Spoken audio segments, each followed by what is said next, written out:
اور پھر جمیعہ نے جو ہے شرط لگا دی، کنڈیشن لگا دی کہ تھامنا تو ہے قرآن مجید کو، لیکن جمع ہو کر، جڑ کر، مل کر، اجتماعیت بن کر، سنگٹن بن کر۔ اور پھر آگے اللہ تعالیٰ نے فرمایا کہ ایک اور شرط لگائی کہ تفرقے میں نہ پڑو، یعنی ایک طرف اجتماعیت قائم کرو، دوسرے تفرقے سے بچو کہ اجتماعیت کو تم نقصان نہیں پہنچاؤ گے، اس اجتماعیت تم مضبوط رہو گے، تفرقے اور کسی طرح کا فرق اس میں پیدا کرنے سے تم دور رہو گے۔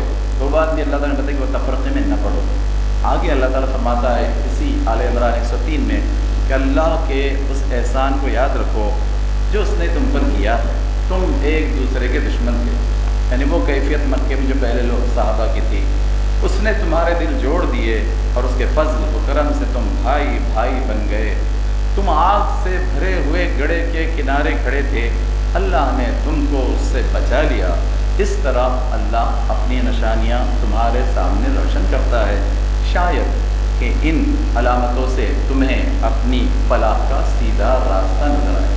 تو یہاں اجتماعیت کا حکم واضح طور پر دیا گیا اور تفرقے سے بچنے کی بات۔ اب آئیے وہ جو میں نے پہلے تعمیر باندھی تھی بنی اسرائیل کے رکوع 3 اور رکوع 4 کے سلسلے میں، جو آیت 23 سے شروع ہوتی ہے اور 37 تک چلتی ہے، 15 آیتیں، تو اس میں 14 احکامات ہیں، اور 14 احکامات پر غور کیجیے۔ پہلا حکم یہ ہے کہ تم لوگ کسی کی عبادت نہ کرو مگر صرف اس کی، یہ پہلا حکم۔ دوسرا حکم، والدین کے ساتھ نیک سلوک کرو، اگر تمہارے پاس ان میں سے کوئی ایک یا دونوں بوڑھے ہو کر رہیں تو انہیں اف تک نہ کہو، نہ انہیں جھڑک کر جواب دو، بلکہ ان کے ساتھ احترام سے بات کرو اور نرمی اور رحم کے ساتھ ان کے سامنے جھک کر رہو، اور دعا کیا کرو ان والدین کے لیے، اور بالخصوص بوڑھے والدین کے لیے دعا کیا کرو کہ پروردگار ان پر رحم فرما، جس طرح انہوں نے رحمت و شفقت کے ساتھ مجھے بچپن میں پالا تھا۔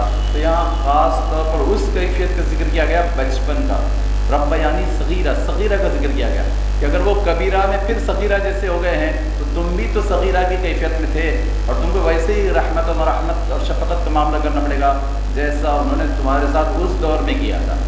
پھر اللہ تعالیٰ نے فرمایا تمہارا رب خوب جانتا ہے کہ تمہارے دلوں میں کیا ہے، وَعَلَمْ بِمَا فِي نُفُوسِكُمْ، کہ تمہارے نفوس میں کیا ہے اللہ تعالیٰ جانتا ہے۔ ورنہ کبھی ہوتا ہے کہ میاں بیوی پلاننگ کرتے ہیں کہ ہاں بھئی یہ بوڑھے ہو گئے ہیں، ہے کتنے دن کے، تھوڑے دن سنبھال لو وغیرہ وغیرہ وغیرہ، تو اب اللہ تعالیٰ فرما رہا ہے کہ کس سے سامنے چل رہی ہے سب، اللہ تعالیٰ تمہارے نفوس کو جانتا ہے۔ اور اگر تم صالح بن کر رہو تو ایسے سب لوگوں کے لیے درگزر کرنے والا ہے جو اپنے قصور پر متنبہ ہو کر بندگی کے رویے کی طرف پلٹ آئے۔ پھر تیسرا حکم ہے رشتہ دار کو اس کا حق دو، اور مسکین اور مسافر کو اس کا حق۔ دیکھیے اللہ کا حکم کا حق پہلے آیا، بعد میں والدین کا حق ہے، اور اب آ رہا ہے معاشرے کے 3 اہم ترین افراد۔ اس میں ایک تو ہے رشتہ دار، دوسرے غریب، اور اس کے بعد مسافر۔ اب ذرا یہاں رک جائیے، معاشرے میں اگر ان 5 کے حقوق ادا کیے جائے، 4 کے، تو معاشرے میں کوئی بچتا ہے کیا؟ یعنی اللہ سبحانہ و تعالیٰ نے انگلی رکھ کر یہ 4 افراد کے 4 قسم کے لوگوں کے احکامات بتائے کہ اب معاشرے میں کوئی نہیں بچا کہ جس کے حقوق ادا کرنا ہے۔ پھر اس کے بعد 5ویں حکم کے سلسلے میں اللہ تعالیٰ نے ارشاد فرمایا اگر تم نے ان سے، یعنی رشتہ دار، حاجت مند، ضرورت مند، مسافر، تمہیں اگر کترانا ہو، اعراض کرنا ہو، تو اس بنا پر کہ ابھی تم اللہ کی اس رحمت کو جس کے تم امیدوار ہو تلاش کر رہے ہو، تو انہیں نرم جواب دے دو۔ یعنی تم تو تلاش کرتے رہو گے اور تم تو کوشش کرتے رہو گے کہ وہ جو 3 افراد ہیں معاشرے کے، میں ان کی مدد کرنے والا بھی بنوں، مگر تب تک کے لیے تمہارا رویہ ہوگا کہ انہیں نرم جواب دو۔ اور چھٹا حکم اللہ تعالیٰ نے فرمایا نہ تو اپنا ہاتھ گردن سے باندھ کر رکھو، بہت بخیلی اختیار کرو، اور نہ تو اسے بالکل کھلا ہی چھوڑ دو کہ کوئی پلاننگ نہیں ہے کہ بیوی بچوں اور والدین کا بھی کوئی حصہ ہے اور اس کو ملحوظ رکھتے ہوئے دینا ہے، تو اس طرح کا معاملہ بھی نہیں ہونا چاہیے، تاکہ اور ایسا نہ ہو کہ ملامت زدہ اور عاجز بن کر رہ جاؤ۔ تیرا رب جس کے لیے چاہتا ہے رزق کشادہ کر دیتا ہے، اور جس کے لیے چاہتا ہے تنگ کر دیتا ہے، وہ اپنے بندوں کے حال سے باخبر ہے اور انہیں دیکھ رہا ہے۔ پھر 7واں حکم دیا گیا اپنی اولاد کو افلاس کے اندیشے سے قتل نہ کرو، ہم انہیں بھی رزق دیں گے اور تمہیں بھی۔ در حقیقت ان کا قتل ایک بہت بڑی خطا ہے۔ پھر 8واں حکم دیا گیا سورہ بنی اسرائیل کے رکوع نمبر 3 اور 4 میں کہ زنا کے قریب نہ پھٹکو. اور یہاں یہ بہت کتنا اچھا صیغہ ہے اللہ سبحانہ و تعالیٰ کی طرف سے. اللہ تعالیٰ نے یہ نہیں کہا کہ زنا مت کرو، اللہ تعالیٰ نے کہا کہ زنا کے قریب بھی نہ پھٹکو. یعنی وہ سارے عوامل جو زنا کی طرف لے جاتے ہیں اس کے قریب بھی نہ جاؤ. اتنی زبردست ہدایت اللہ سبحانہ و تعالیٰ نے ہم کو دی ہے. وہ بہت برا فعل ہے زنا، اور بڑا ہی برا راستہ. پھر 9واں حکم اللہ تعالیٰ نے دیا 14 احکامات میں سے کہ قتل نفس کا ارتکاب نہ کرو، اور جس سے اللہ نے حرام کیا ہے مگر حق کے ساتھ. لیکن ظاہر حق کے ساتھ قتل حکومت کر سکتی ہے، افراد بھی کر سکتے ہیں. اور جو شخص مظلومانہ قتل کیا گیا ہو اس کے ولی کو ہم نے قصاص کے مطالبے کا حق عطا کیا ہے، بس چاہیے کہ وہ قتل میں حد سے نہ گزرے، اس کی مدد کی جائے گی. پھر 10واں حکم اللہ تعالیٰ نے ارشاد فرمایا مال یتیم کے پاس بھی نہ پھٹکو مگر احسن طریقے سے، جس کی ذمہ داری ہے کہ مال یتیم کا تحفظ کرنا ہے اور اس کے عنفوان شباب میں پہنچنے کے بعد دینا ہے. تب احسن طریقے سے اس کا معاملہ کرو، مینجمنٹ کرو یہاں تک کہ وہ اپنے شباب کو پہنچ جائے. اور 11ویں حکم میں اللہ تعالیٰ نے ارشاد فرمایا عہد کی، وعدے کی پابندی کرو، بے شک عہد کے بارے میں تم کو جواب دہی کرنی ہوگی.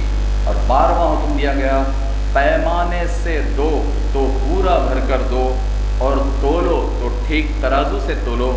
یہ اچھا طریقہ ہے اور بلحاظ انجام بھی یہی بہتر ہے. 13واں حکم یہ دیا گیا کہ کسی ایسی چیز کے پیچھے نہ لگو جس کا تمہیں علم نہ ہو، اس لیے کہ آنکھ، کان اور دل سبھی سے باز پرسونی ہے. پھر 14 اور آخر 14واں آخری حکم اس میں یہ دیا گیا کہ زمین پر اکڑ کر نہ چلو. تم نہ تو زمین کو پھاڑ سکتے ہو نہ پہاڑوں کی بلندی کو پہنچ سکتے ہو. تو یہ وہ 14 احکامات ہیں کہ جو کہ اسلامی نظام یا مسلمانوں کے اجتماعی معاملات ہیں، بلکہ آگے بڑھ کر کہنا چاہیے اور اعتماد سے کہیں انسانوں کے اجتماعی معاملات، انسانوں کے اجتماعی معاملات کے یہ 14 احکامات ہوں گے. اب اس کے بعد جو آیت ہم نے لی ہے وہ سورہ حجرات کی. سورہ حجرات کی آیات 1 تا 12، اس میں اللہ تعالیٰ نے جو احکامات دیے ہیں، دیکھیے وہ سارے اجتماعی معاملات کے حوالے سے، اور وہ جو نظام قائم ہوگا، نظام قائم کرنے کی کوشش کی جائے گی، نظام بتایا جائے گا، اس لیے کوشاں رہا جائے گا، وہ نظام کے احکامات یہ ہیں. سورہ حجرات آیت 1 سے 12، اس میں اللہ تعالیٰ کا ارشاد ہے پہلا حکم یہ ہے کہ اللہ اور اس کے رسول کے آگے پیش قدمی نہ کرو. ظاہر ہے کہ یہاں ظاہری معنوں میں اللہ اور اس کے رسول کے آگے جانے کی بات نہیں ہے، بلکہ یہ ہے کہ اللہ کے احکامات اور رسول اللہ کے احکامات ان کے آگے نہ جاؤ. زندگی کے جس معاملے میں اجتماعی سطح پر انفرادی چیز تو آ گئی، لیکن اجتماعی سطح پر جہاں جہاں اللہ کے حکم کے تحت اور رسول کے حکم کے تحت رک جانا چاہیے، پیش قدمی کہ اس حد کو نہیں پار کرنا چاہیے، تو وہاں تم کو رک جانا چاہیے. تو وہ بات اللہ تعالیٰ نے ارشاد فرمائی. پھر اس کے بعد رحمت عالمین صلی اللہ علیہ وسلم کی موجودگی میں جو پیش قدمی سے بچنے کی بات تھی پہلے وہ کہی گئی. اس کے آگے کہ اللہ تعالیٰ نے فرمایا کہ نبی کی آواز سے اپنی آواز کو بلند نہ کرو. تو ظاہر ہے یہ ظاہری معنوں میں بھی لیا جا سکتا تھا، لیکن تب جب صحابہ سامنے تھے. آج ہم لیں گے کہ بھئی اللہ کے رسول کے حکم کے مقابلے میں تجاوز نہیں کریں گے، ہم آگے نہیں بڑھیں گے، ہم رک جائیں گے جہاں ان کا جو حکم ہے.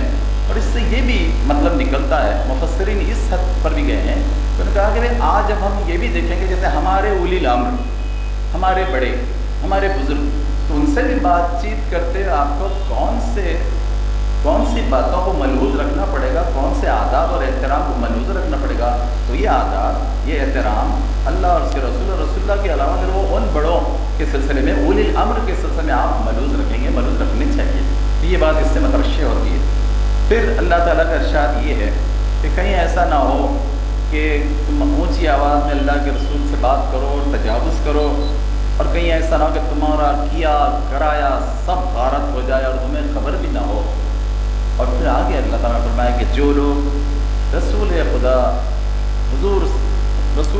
کے حضور بات کرتے ہوئے اپنی آواز پست رکھتے ہیں، وہ در حقیقت وہی لوگ ہیں جن کے دلوں کو اللہ نے تقویٰ کے لیے جانچ لیا ہے، انہیں چن لیا ہے، اور ان کے لیے مغفرت ہے اور اجر عظیم. اور جیسے کہ بات آئی انفرادی سلسلے میں بھی کہ وہ بات جس پر ہم کنٹرول نہیں کر پاتے،